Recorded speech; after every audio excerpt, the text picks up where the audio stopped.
whenever anyone feels uncomfortable with anything that has nothing to do with me, my brain would find some way to make it about there's something wrong with me, I did something wrong, which is why they now hate me.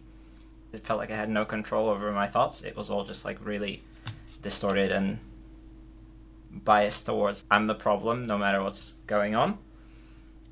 And then a few days ago, I went to London to visit my brother, and we went to see a musical. Something shifted, and I sort of realized that I've been putting so much effort over the past year, like both in coaching, but then especially the past month, I was just obsessing over, like, I need to figure out what's wrong with me so that I can fix it, so that I can do all the things that I'm actually interested in and care about. It sort of hit me that I can just do the stuff that I want to do, and I don't need to, like, there's nothing to fix. So, like, that feels very freeing. Yay. So I don't know how long it will last, but right now it's good. Had 2 really, really bad sessions with a new coach, which, like, set me back into that mindset of, like, nope, there's something wrong with me, and there's nothing I can do about it. Yeah. So it sounds like you healed a good chunk of things, and then the world gave you the data. You need to still be worried about this, and that, like, reset the healing. Yeah, and it was a really intense and a really bad experience. I had a really good coach before that for a year. That's where a lot of healing happened. And I got to a point where it started feeling like, actually, I can't trust people. Like, I couldn't talk about my experience and feel emotions at the same time. I would just be completely numb so that I could say stuff. And it got to a point where, like, when I talked to my coach, I could talk and feel at the same time. And then I had to switch to a different coach. I was just sort of debating, like, do I just take a leap of faith and try to, like, pick up where I left off with the previous one? And that's what I decided to go with. But then it really backfired because I ended up feeling super misunderstood and invalidated and judged in so many different ways. And then after 2 sessions, the coach went like, I think you should go to therapy. This isn't working. But I felt like the coach was actually, like, it literally started, like, in the first session. For the first half of it, he just kept saying, like, hey, if you want to share anything else with me, I'm happy to listen. Like, he wouldn't give me anything back. He wouldn't ask a question. He just kept saying that. So then I started prompting him, like, okay, can you reflect back what you're hearing to, like, try to get something out of it? And then it just got worse and worse and worse. Yeah. And something about that just made me feel like, okay, something has to be really wrong with me if I'm too much, even for a coach. Like, if a coach can't handle... I wasn't even sharing, like, my worst experiences. It was definitely an emotional topic, but it wasn't,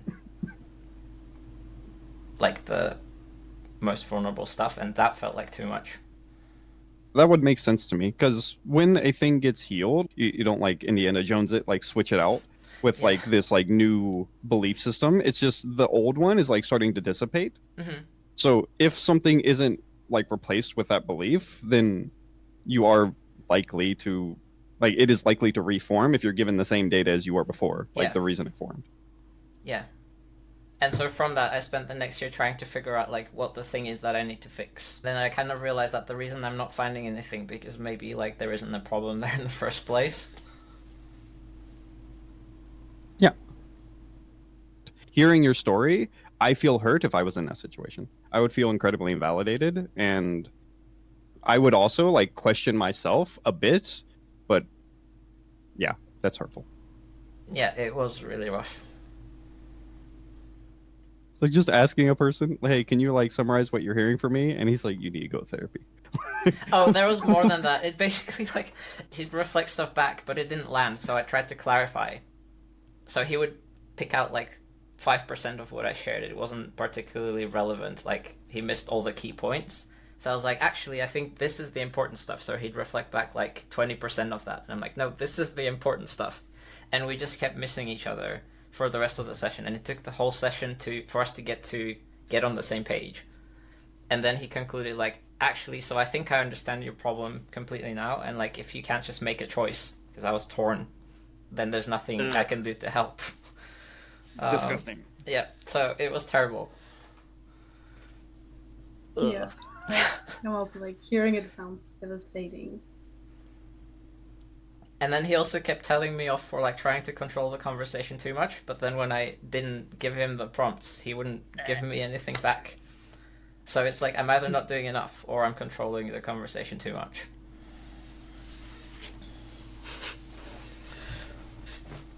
Jeez. That's like an ego trip, power trip. That's what it's called. It That's doesn't yuck. make That's sense. yucky. So initially, the way I understood it in my mind was this was probably a new coach, and this was like his first session, and then it would make sense that like maybe I threw him a bunch of curveballs in different ways because I had expectations based on my previous coach who was really, really excellent. So that would have kind of made sense, but then later I found out that he's actually pretty experienced, and that completely like tore everything apart because it's like if he's really experienced, then like clearly the problem's got to be me. I don't think so anymore, but that's how it felt. Yeah.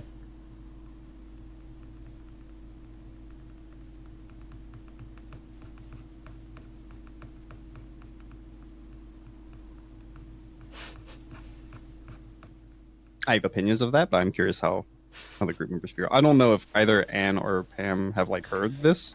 This is my first time hearing it. I'm like, this is gross. But yeah, how do you guys feel about what Tom shared?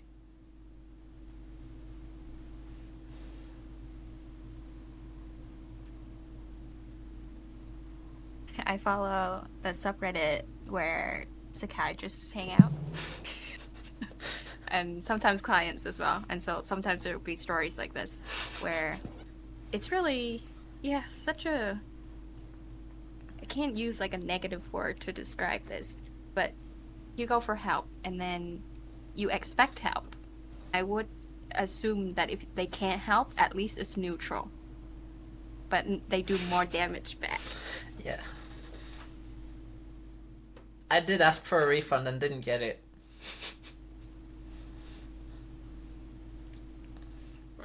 Sadly, that's congruent. Yeah. So that makes me question, like, how did these people get to working as coaches or therapists in the first place, if this is what they're doing? I also wondered, like, how do they stay employed wherever they are? Because there's, like, feedback and stuff. Yeah. Just feeling very judgy of these providers. How about you, Pam?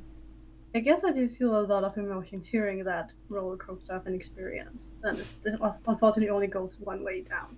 That's really rough to listen to, but really glad it was shared because it resonates with me. I have gone to therapy, and if there's not a like connection with the therapist or like their coach, it can be even more invalidating not having a great experience or like a great session with that person. Are you interested in my experience for validation purposes? Yeah, go for it. Cool. My first therapist, one of the coaches whom I respect, labeled her as predatory. That was my very first therapist, and I'm like, this is awful. I feel incredibly invalidated constantly. She called me a know-it-all. Then my second therapist was okay, but insufficient. And then my third therapist was also, I could see how people would like her. And then I just stopped going to therapy, and I just committed to healing myself with not as many external sources. So I think it's actually, sadly, a very common experience to go to providers. Like the theme I have is feeling betrayed by your providers, which that could be interpreted as like family stuff too. It's sadly a common experience. A good therapist is really hard to find. And then it's going to be extra hard if it's your first experience with a therapist and you don't really know what it's supposed to be like or like what to expect. For me, I have very clear, I know what this is supposed to be. Mm-hmm. At this point, I can tell if this person's bad at their job. Mm-hmm. And I just felt really disoriented after leaving sessions with her. Mm-hmm. And there was like 3 sessions, and she was like breaking a lot of boundaries. She said, it's a completely off the wall thing, but she was like, yeah, I really like cucumber. I'm like, what does that have to do with this conversation? The sessions would go like an hour and a half long. They were supposed to only be an hour. I had things to do. Like, this is very weird. I've heard this a lot in our groups as well, where like sometimes people will join because they've had really bad experiences with like clinical providers. Just talking to regular people feels more useful sometimes, or like it's so hard to find someone that they actually work well with and where they have good rapport, and like it feels helpful. I heard this from a YouTube therapist. Well, he used to be a therapist and he stopped being a therapist. But if you're a therapist and you make someone feel accepted, that will heal them quite a bit. Mm-hmm. You don't need to do all the like therapeutic techniques. Same thing with like just as a friend. If you make this person feel accepted, that's probably good enough. That's literally backed by research. Like, apparently there are lots of different modalities, but actually, like, the key determining factor is the rapport in the relationship, not which modality the therapist uses. So when I said empathy is one of the skills, that's the main reason. Checks out.